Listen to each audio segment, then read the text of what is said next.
Hello, everyone, and welcome to Fusion Fuel Green's fourth quarter investor update. My name is Ben Schwartz, and I'm head of investor relations at Fusion Fuel. I would like to first remind everyone this call may contain forward-looking statements, including but not limited to the company's expectation or predictions of financial and business performance, which are based on numerous assumptions around sales, margins, competitive factors, industry performance, and other factors which cannot be predicted. Forward-looking statements are inherently subject to risks, uncertainties, and assumptions, and they are not guarantees of performance. I encourage you to read the disclaimer slide in the investor presentation for discussion of the risks that may affect our business or may cause our assumptions to prove incorrect. The company is under no obligation and expressly disclaims any obligation to update, alter, or otherwise revise any forward-looking statements, whether as a result of new information, future events, or otherwise, except as required by law. So thank you all for joining us today. I'll briefly run through our agenda for the next hour. So we will begin the proceedings with some remarks from Fusion's chairman, Jeffrey Schwartz. Then the management team will share some fourth quarter highlights, financial results, and provide a business update. We will then open up the floor for a half hour of facilitated Q&A. As in our previous quarterly calls, all questions must be submitted in the chat box in the webcast platform. For those of you who have dialed in and have a question for management, please direct your questions to the investor relations mailbox at ir@fusion-fuel.eu. So with that, I will pass it over to our chairman for some opening remarks. Thanks, Ben. Good afternoon, or good morning, as the case might be. I'm Jeffrey Schwartz, chairman of Fusion Fuel Green. We're about to begin an investor presentation where we will walk you through a summary of our financial results for the company's first full year of operation, and then update you on business developments as we pursue our plan to build Fusion Fuel into a global player in the developing green hydrogen business. In that regard, this may seem like business as usual. Make no mistake, it is anything but. Our thoughts are with the Ukrainian people. Russia's unprovoked invasion of Ukraine is an appalling violation of international law, resulting in a tragic loss of life, and even if there were to be a best-case outcome, will trigger a humanitarian crisis. As a medieval Iberian poet and philosopher wrote, "I am at the edge of the West, but my heart is in the East." Before I turn it over to Federico Figueira de Chavez, Fusion's CFO, I'd like to offer a couple of observations on the company's first full year of operations. As I have said in past calls, my experience, based on more than 40 years as an investor in public and private companies, is that if you are serving the right market with the right people and the right product or technology, you have a recipe for great success. Well, 2021 confirmed for me that Fusion possesses those three attributes.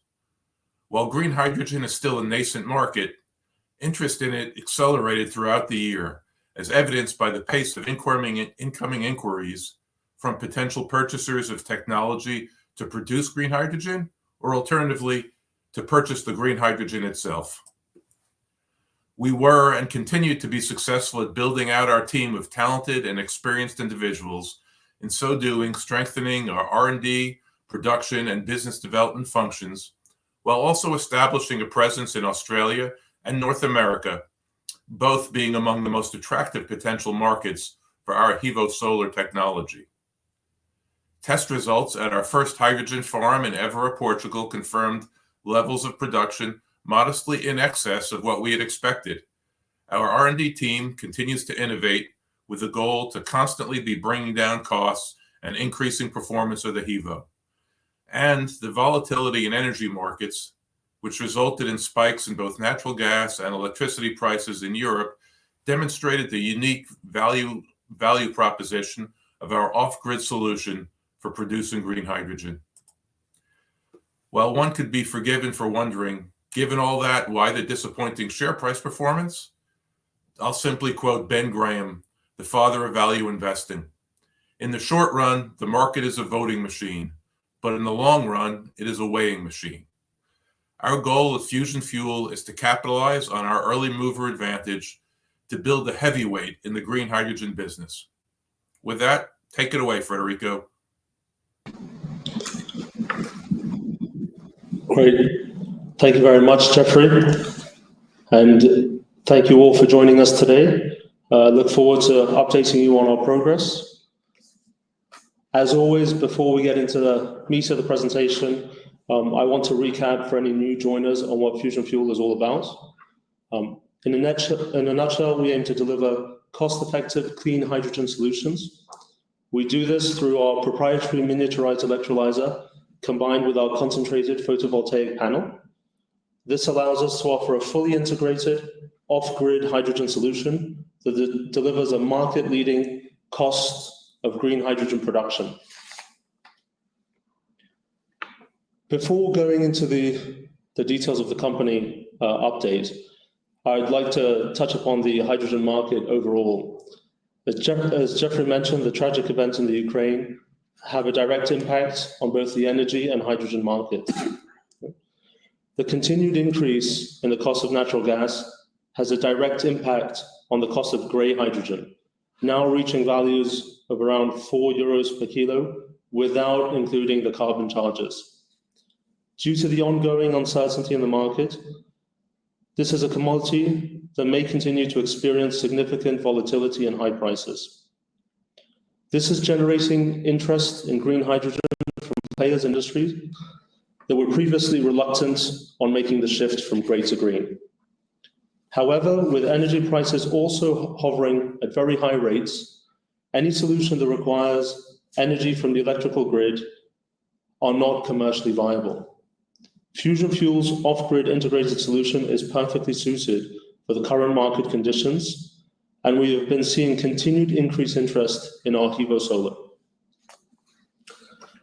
On the hydrogen market overall, we've also been seeing increased interest in the mobility sector in hydrogen, which is very exciting that this market seems to be taking shape even faster than we initially expected. Jean and I will update you on some of the company financials, the main events that happened in Q4, as well as some more of our recent developments that we've also been announcing. As we will dive into some of these items here later in the presentation, I'll briefly focus on the items that are not outlined later on. Firstly, we continue to add significant talent to our team, and most notably, at a very senior level, we added Terry Jester to our board, bringing with her a wealth of experience in product development, production management, and renewable energy. We also brought on 3 new executive committee members, with David in Australia and Zach and Jason in the US, all 3 bringing substantial knowledge and experience to our executive team, and they highlight our ambition for significant growth in those markets. Both the US and Australian regions present an enormous opportunity for our technology. Dave, Zach, and Jason have the experience to not only open up these markets for us, but also to help us across several strategic projects we have in the company more broadly. We're very happy to have them on board, and they're already having an impact in the company. On the financials, we will provide more granular detail when we submit our audited financials as part of the 20F in April. So we continue to now, for the quarterly, just do the sort of financial flash. In the fourth quarter, we recorded negative operating costs, i.e. a positive P&L impact of 11.1 million euros. This was significantly driven by a release of previously recorded share-based payments. This is a non-cash expense, or in this case, a non-cash release. The release is due to the forfeiture of the contingent capital consideration by 3 of the 4 parties involved in the 2020 business combination agreement. This was driven by a desire to remove a conflict of interest that the structure created between executives and shareholders. So this is overall beneficial for the company. This resulted in a reversal of 19.6 million euros, which when netted with the Q4 share-based payment charges, leaves us with a net negative share-based payment charge of 14.7 million euros as outlined on the slide. In terms of actual cash expenses in the fourth quarter, we saw an increase of 1.7 million euros quarter on quarter. This increase was driven by large expenses during the year that were booked in Q4. These include around 500,000 related to various auditing, accounting, and grant advisory services, higher recruiting costs related to several senior and specialist function hires, and the booking of several large yearly administration costs, such as transportation, rent, travel, and business expenses, which fell in the fourth quarter. Going forward, we will be amortizing that throughout the year, and so that one-off impact will not be seen in 2022. In addition, in Q4, we also welcomed 15 new hires in the quarter, including some senior managers, which also increased our personnel costs. For guidance for future quarters, we expect our operating cost quarterly run rate to vary and to develop from around 2.3 million to 3 million per quarter as the year progresses and as we continue to grow the team. In Q4, we recorded a pre-tax profit of 24 million euros, and as much as I'd like to take credit for that, this was also driven by another very large positive non-cash impact, and it's mainly driven by accounting practices and standards. As mentioned in previous quarters, we need to recognize fair value movements on outstanding warrants. With the negative market developments at year-end, we needed to book a release of 13 million euros in the fair market value of these instruments. In terms of cash, we closed the fourth quarter with around 35 million euros in cash or other liquidity instruments. And the main drivers of the 7 million cash drawdown in Q4 is comprised of the 3.65 million operating costs I mentioned earlier, and another roughly 3.5 million euros in raw materials and CapEx investments.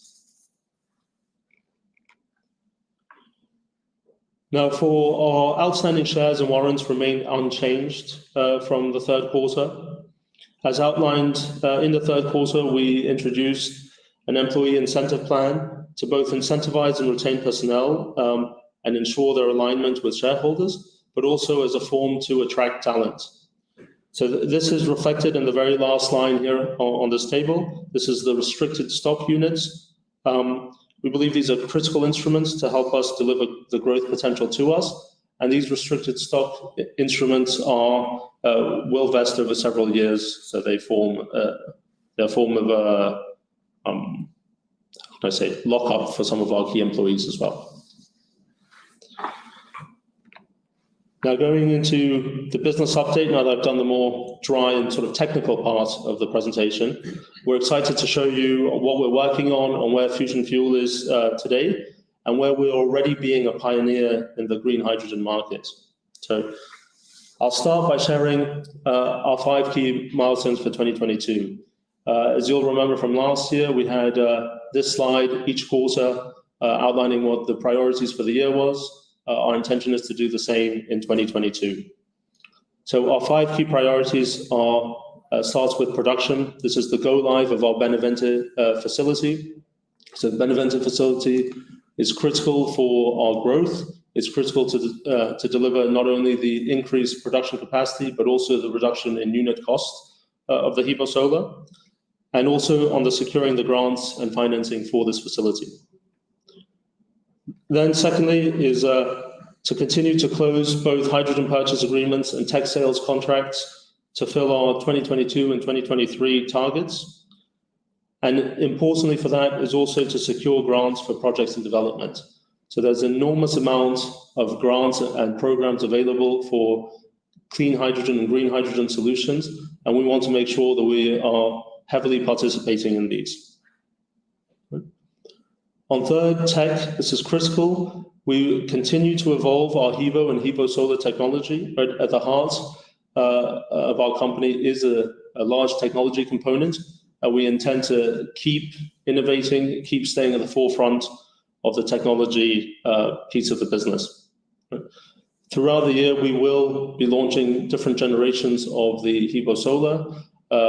These will either improve on the performance or will improve in the cost of the product. So this will be a continuously an ongoing process, not only in 2022, but also in 2023. We also want to introduce green oxygen capturing capabilities to our solution. So our solution does produce oxygen with no emissions. So we want to have the ability to capture it.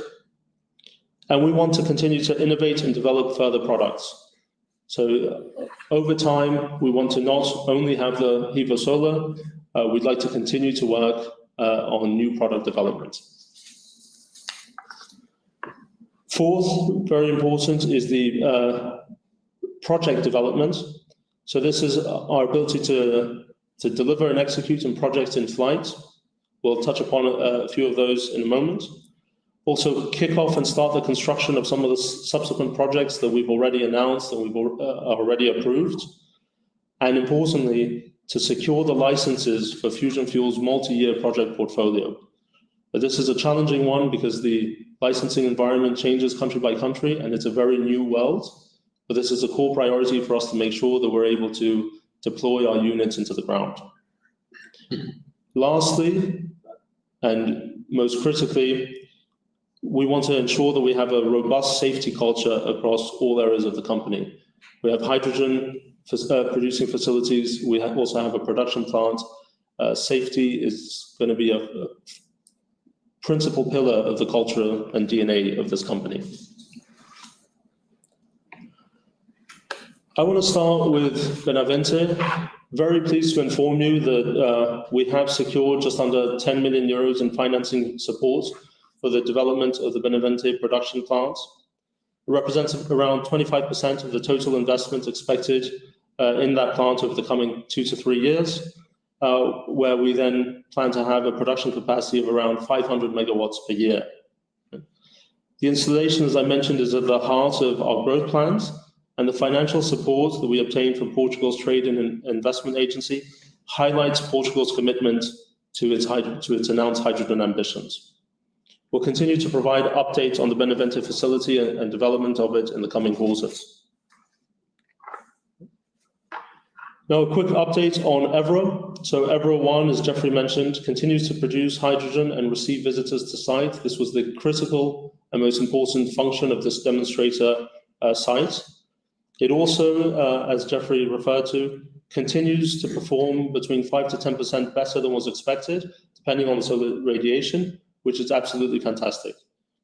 We continue to work through the licensing steps required for full commissioning, with significant progress already made. We hope to finally fully go live in the coming months. Évora is a true trailblazing project. It's the first solar to hydrogen project in Iberia. It's the first project that uses hydrogen as energy storage to feed into the electrical grid. And so while everyone is talking about green hydrogen, we are the only ones currently delivering clean hydrogen from renewable energy source through to the electrolyzer, through to the end storage. The challenge is that we are also forcing the development of new standards and licensing frameworks as part of being at the forefront of this market. Over time, we expect that framework to become more straightforward with subsequent projects. I'll now pass on to João to update on some of the upcoming projects we have. Thank you, Federico. We are very happy to announce that our EvoSul project, with an equivalent electrolysis capacity of 3.5 megawatts, has contracted non-recourse grant from POSEUR funding program.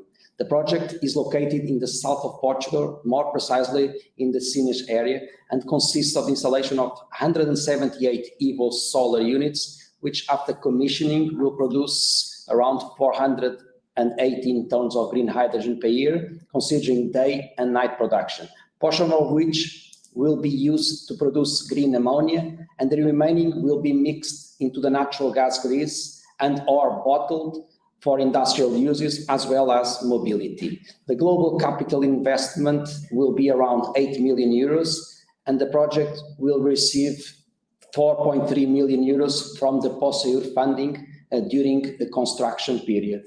Currently, the project is under the licensing process with the local authorities and National Environmental Agency, and we are waiting for the final licenses to start construction. This project will have a strong worldwide visibility and will have an important role in demonstrating the economic use of our green hydrogen in several different options, such as green ammonia production, blending in natural gas with monetization of the certificates of origin, and supply hydrogen refueling stations. We enter also into an agreement with Keme Energy to install their green hydrogen plant in the same region of Sines, designed as Sines Green H2 Solar One, which also contracted non-recourse grant from POSEUR funding program. The project consists of the installation of 62 EVO solar units, totaling a global capacity of 1.2 megawatts, which will produce 77 tons of green hydrogen per year, also considering day and night production. That will be bottled for industrial uses in the Sines community and also for mobility. The global requirement investment will be around 2.54 million euros. The project is under licensing process with local authorities and national environmental agency, and Keme is waiting for the final licenses to start construction. This project is expected to be a net contributor for the aggressive decarbonization targets laid by the Portuguese government for the industrial and heavy transportation sectors. That's right. And as we did in Q3, we want to provide an update on our activities regarding funding programs for projects in Portugal. So, as mentioned several times and just now, we are involved in 3 POSEUR projects that were approved, but also during Q4, we're also involved in 3 submissions to the Component 5 program of Portugal's PRR, where we expect to hear the results in September of this year. More recently, we were involved in the submission of 2 projects to the C14 component of the PRR program, with a total of 10 megawatts of electrolyzer capacity for those projects.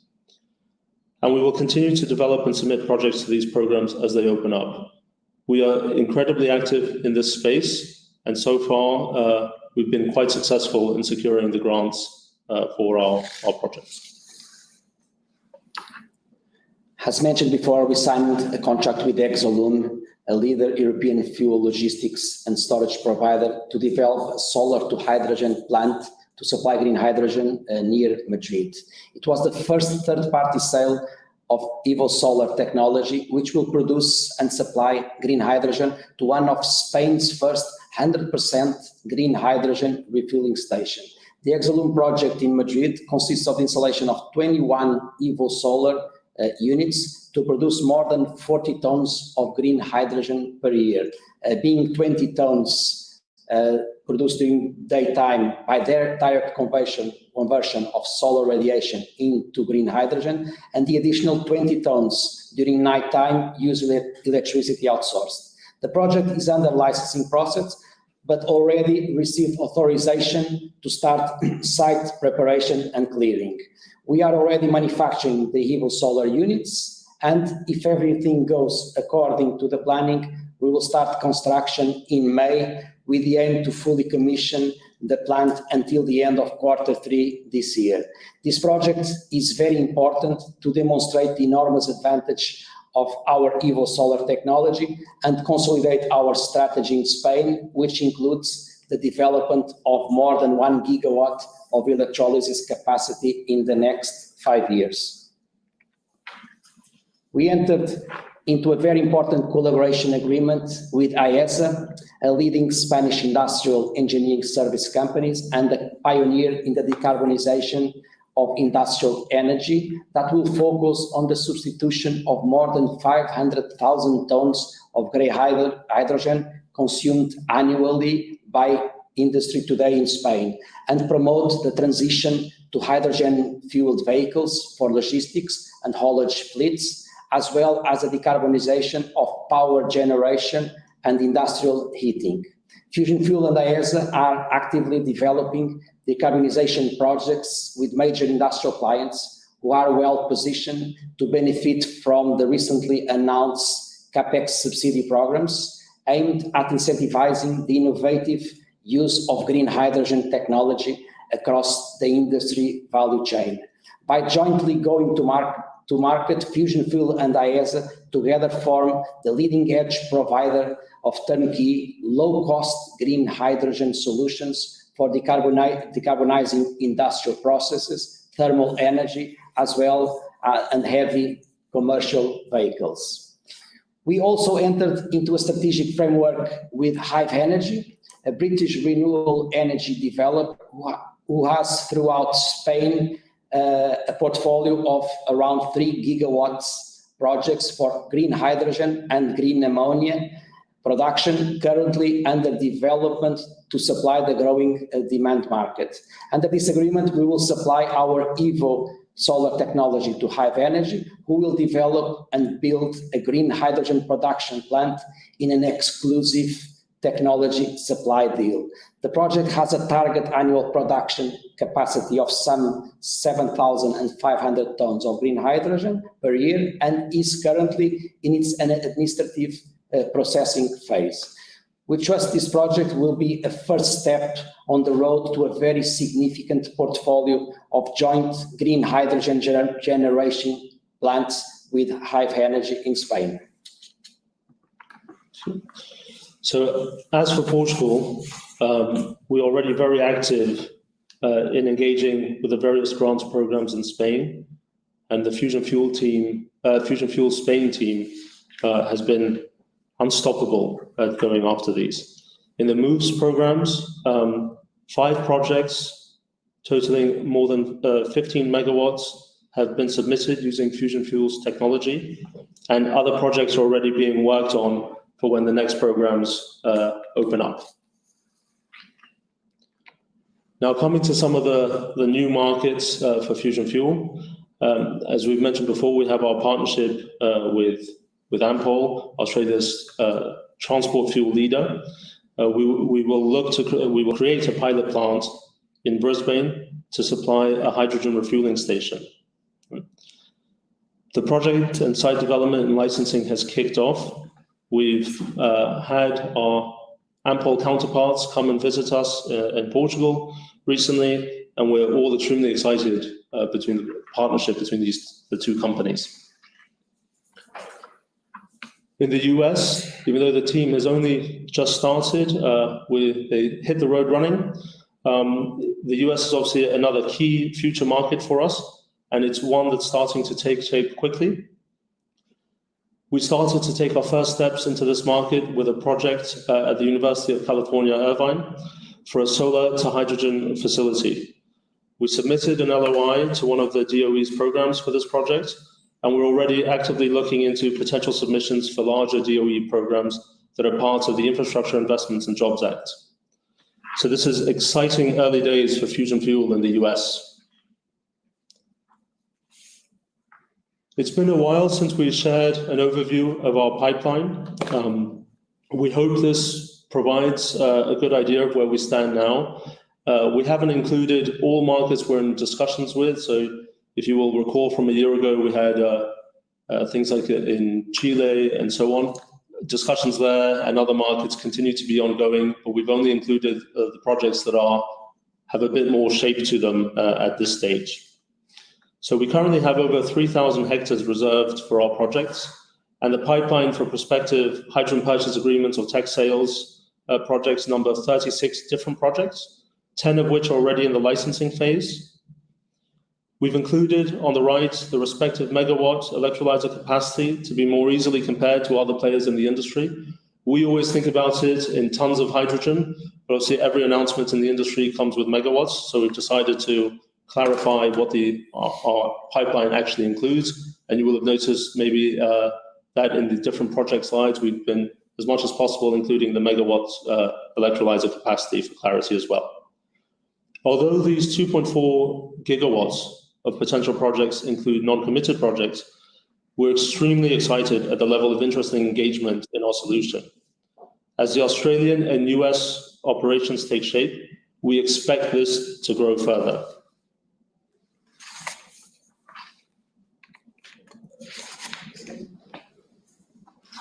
Now, before we go into Q&A, I'd like to recap on the core milestones, as this is a little bit stubborn of us. We show this slide twice every time. So as a reminder, production facility, one of our key priorities, moving the existing pipeline to closed contracts, continued tech evolution and new product development, project construction and licensing, and an overall safety culture across the firm.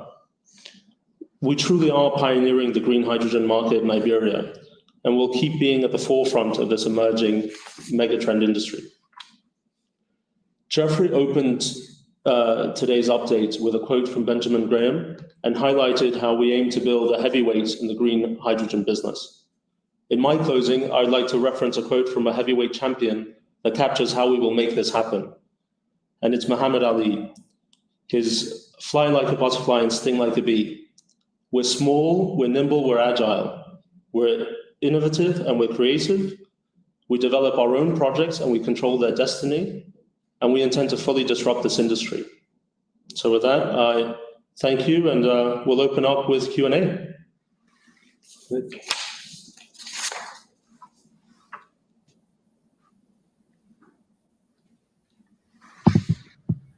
Great, thanks, Federico. So we'll start with some questions we received over email. This is a question for João regarding the Cheme project. Is there any expectation that the hydrogen produced from the 1.2 megawatt Cheme project would be exported? No, today the equipment to export the hydrogen is very complex. So Cheme green hydrogen will be used in the community of Sines, and at the same time, part of it will be used for hydrogen refueling stations. But the concept is always for the community of the Sines city. Thanks, João. And as we continue to look ahead towards a more robust hydrogen export market, do you have a perspective on what forms of hydrogen look most economically promising, whether that's liquefied or green ammonia or something else entirely? Yes, in fact, today, the numbers, the studies that have been published, they clearly notice that the cheapest way to transport hydrogen, exporting, is by converting the hydrogen to ammonia and then cracking this ammonia to get again green hydrogen to be used. The cost of liquid hydrogen is today very expensive. There's only today one boat from a Japanese company, Kawasaki, making transportation of liquefied hydrogen, and the costs today are still very expensive. There's also one additional possibility. It's in early stage, let's say, which is a liquid organic carrier, but today it's still doing its first steps, so we cannot assume it as a reality. Thanks. This is a question for anybody. So we received a question about the maturity of the HevoSolar product and whether there are any future improvements to the product that are expected. If you could talk about that. So I'll take that one. As I mentioned in our priorities, there is certainly an evolution of the HevoSolar generations. So we consider the product mature in terms of what we can put into the ground. This is why we are going to be delivering it to Exolum in a few months. But that said, we do have a significant pipeline of generations to come of the product.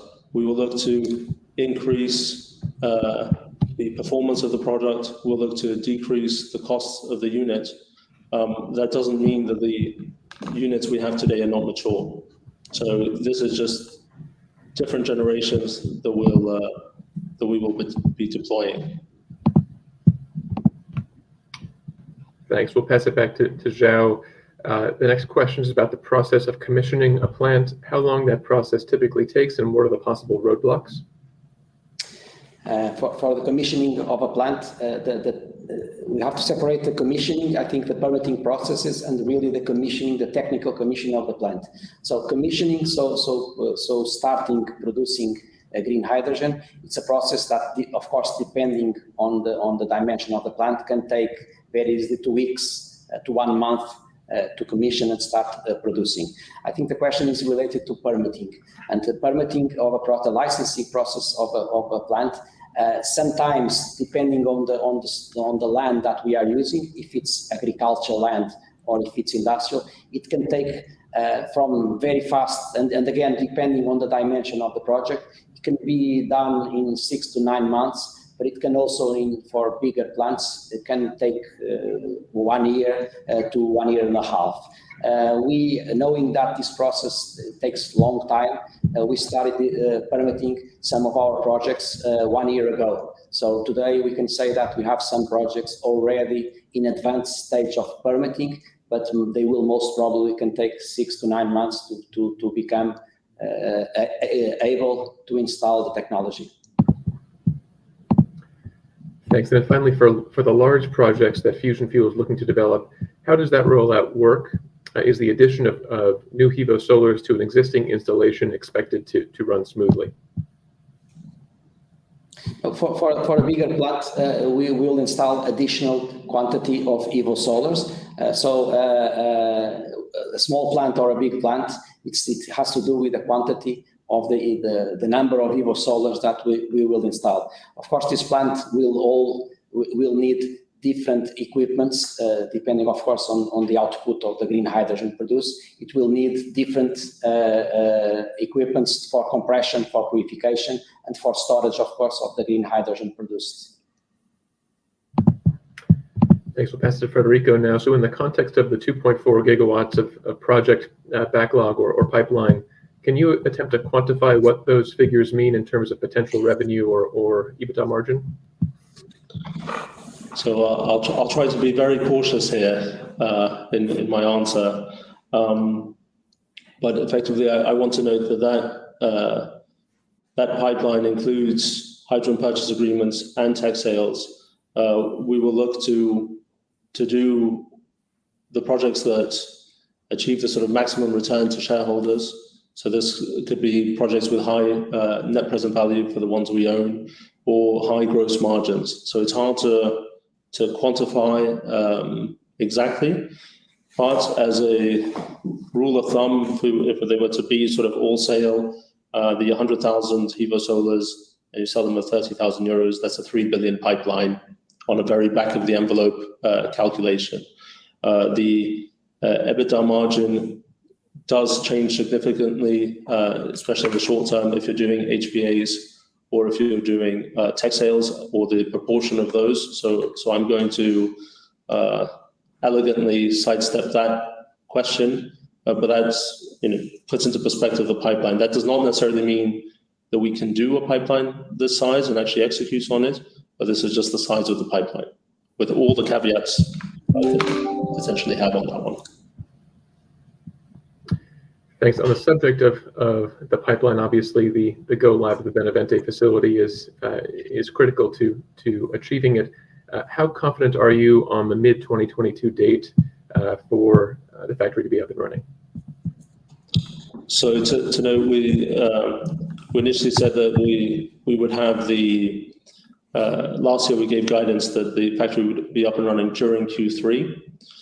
We actually expect the first activities to already take place in the next quarter, in Q2, with further rollouts of different lines in Q3, and then for some of the longer lead lines, potentially during Q4.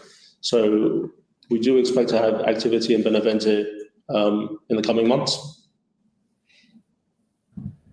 Great. And how are you thinking about production capacity at Benavente this year? Sure. So the production capacity and the guidance we gave last year was to target around 2,000 and 2,500 HEVO solars. So that continues to be a potential target for us of production capacity. That said, I want to note one point here, which is we will produce what we need for the projects that we can deploy to. Producing for just the purpose of keeping in stock has two issues. The first is that it does eat significant amounts of capital. And the second is that as we have evolutions of the HEVO solar technology, we don't want to be keeping stock of a previous generation of HEVO solar. So that is the production capacity, the 2,000 to 2,500. That's what we hope to be able to deliver on this year. The production volume will depend on the licensing of projects and what we can deploy into the field. Great. So we received a question about the oxygen capture system. While it's still early, is there any additional detail you can provide on key milestones or projections? Not yet. I'd love to share those with you. That is a key target for this year. It would be too early to put out there figures on that piece. I just want to note that, of course, whatever we produce in hydrogen, the rough calculation of what we produce in oxygen is 8 times. So that gives an indicator of the potential volume of oxygen that we're talking about. If a HEVO-Solar is producing 1 ton of hydrogen, we're talking about around 8 tons of oxygen. Yes. 8 tons of oxygen potentially being created as well. So that's probably, I will stop there on the guidance. Thanks. Got some questions on the HEVO-Solar. If possible, can you provide some additional information on performance? So as I mentioned before, we had in August, we showed the initial performance of the HEVO-Solar was around a little bit north of 10% better than we had initially expected. So if you think that it was a 1 ton per HEVO-Solar, we're talking about 1.1 or 1.12 tons per HEVO-Solar. Of course, we saw the strong performance of the summer months with high solar radiation. Now that we've seen different months, we're actually closing in on somewhere between 5 to 10% increase in performance. So I say from 1 ton to 1.08, 1.07 or so on, improvement in production. Great. And in light of some of the increases in raw materials costs over the course of 2021, we received a question on expected manufacturing costs per HEVO-Solar this year. So the HEVO-Solar manufacturing costs for this year will depend which generation, as we have several generations coming through. Given that some of these are tech sales, some of these are own project developments, we're not disclosing at this stage the exact cost of production, also given that we are in contract negotiations. I do want to note that what we communicated about the target production cost of hydrogen in 2023, we still hope to be delivering at those cost levels, probably in the later half of 2023. Part of the increased production costs and raw material costs have been offset by grants that we've been able to secure and that we've mentioned before in this presentation, allowing us to still keep that target. Thanks. You alluded to the cost of hydrogen production.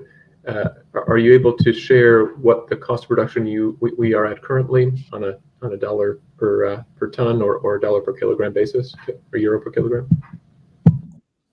Currently at Evora, we'd probably be north of or at around 4 euros per kilogram. As we say,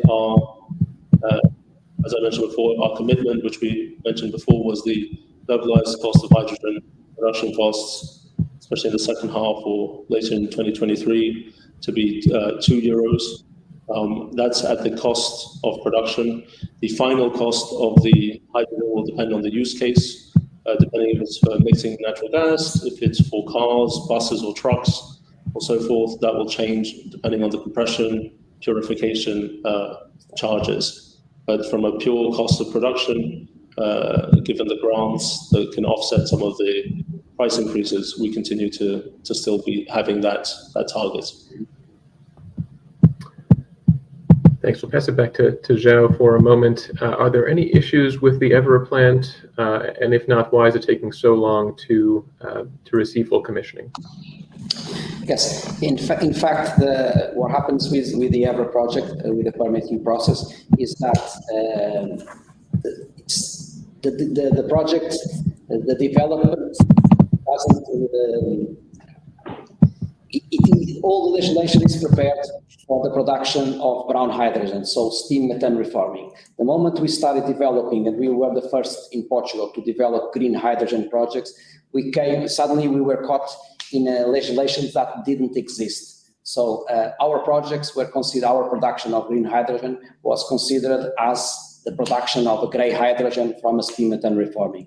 In fact, what happens is, if we go according to the actual legislation and regulations and certifications, we have to go through a process much complex, which, for instance, includes studies of pollution emissions, which all of us, we know that there is no pollutions at all from the electrolysis of the water to produce green hydrogen. This is the reason why the Évora project permitting process is taking more time than expected.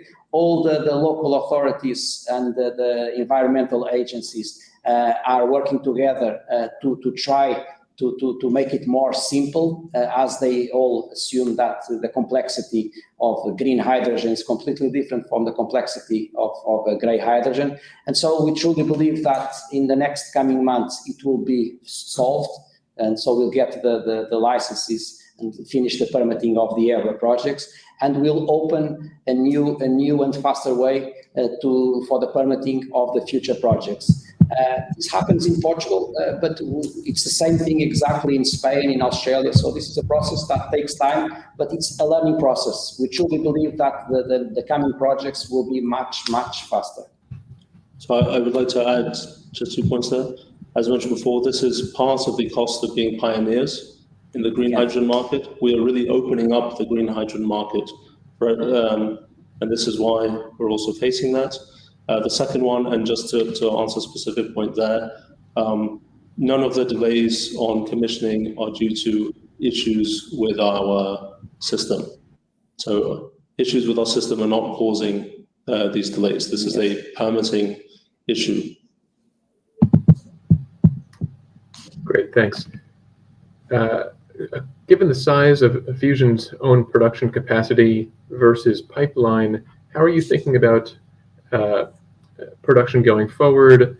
Are you considering developing additional production capacity or potentially pursuing an outsourcing strategy?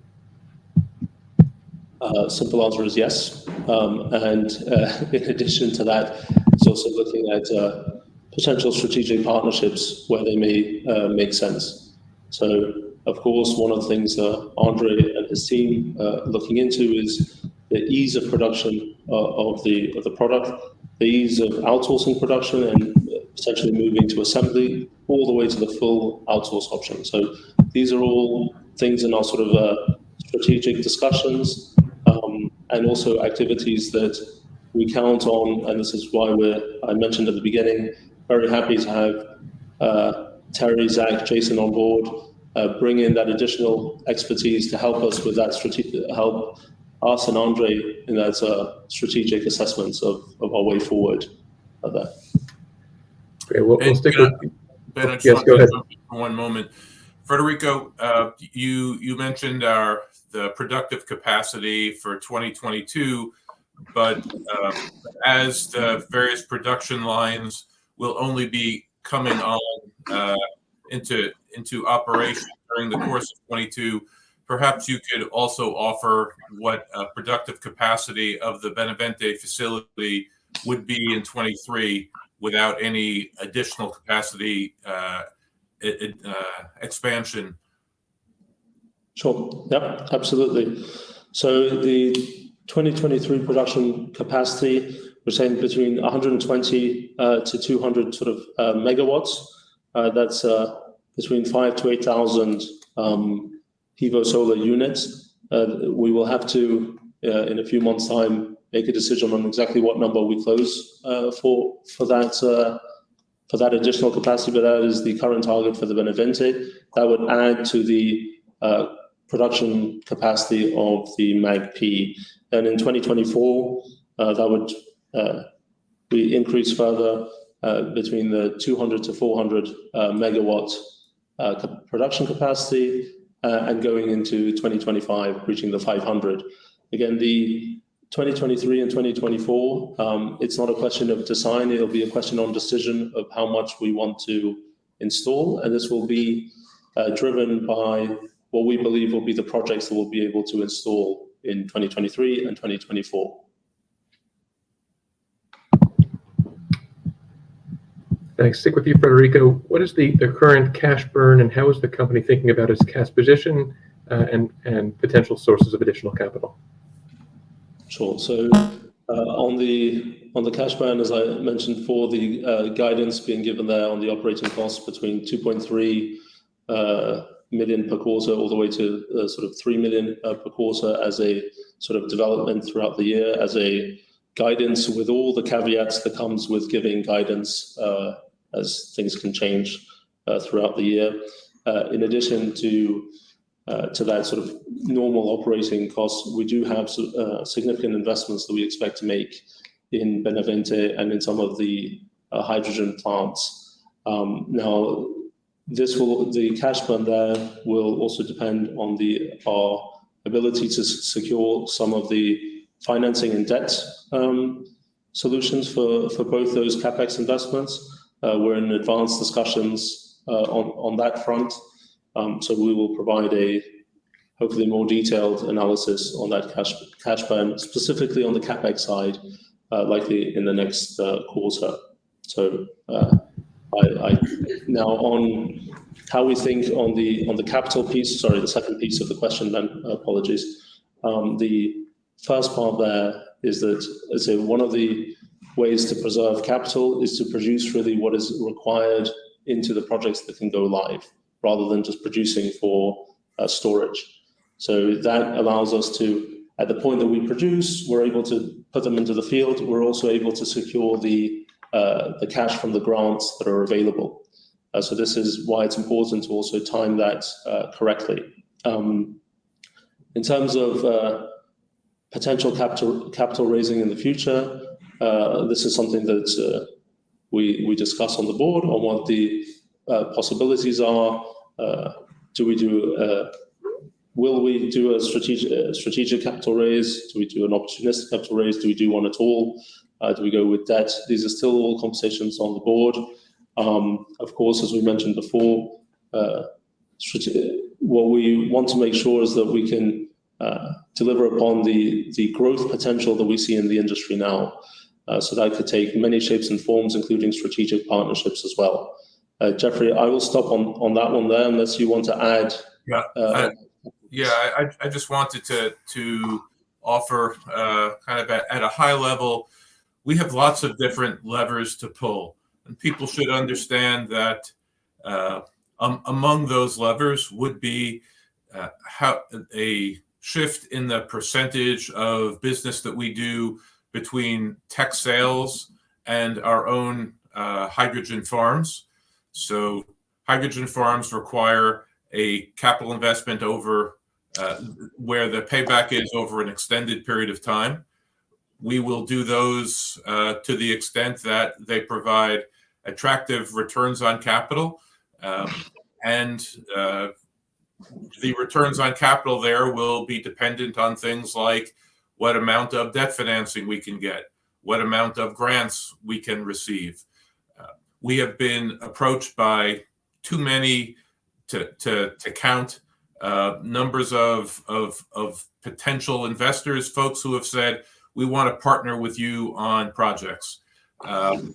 Firms that potentially have a lower cost of capital than we do. And there are lots of different ways to slice and dice how to structure the capital investment required for a hydrogen farm, where the return would come over time with an HPA, right? There is project finance potentially available.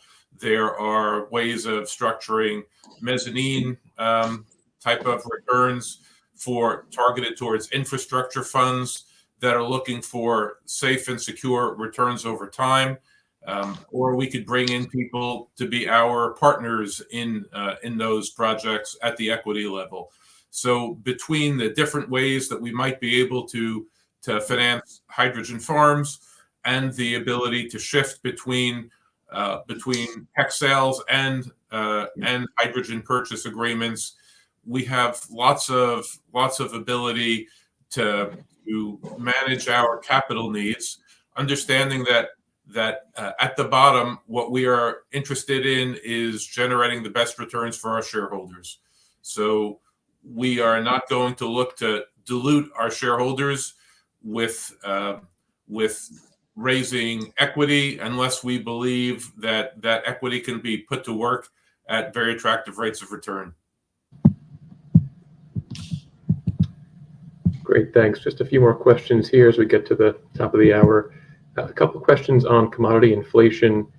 How are increases in prices for raw materials and key components impacting project profitability? Are you able to pass through some of those increases to potential customers? So I'll take that question. At the moment, as I mentioned, we're able to at least pass through some of those cost increases with the grants programs available.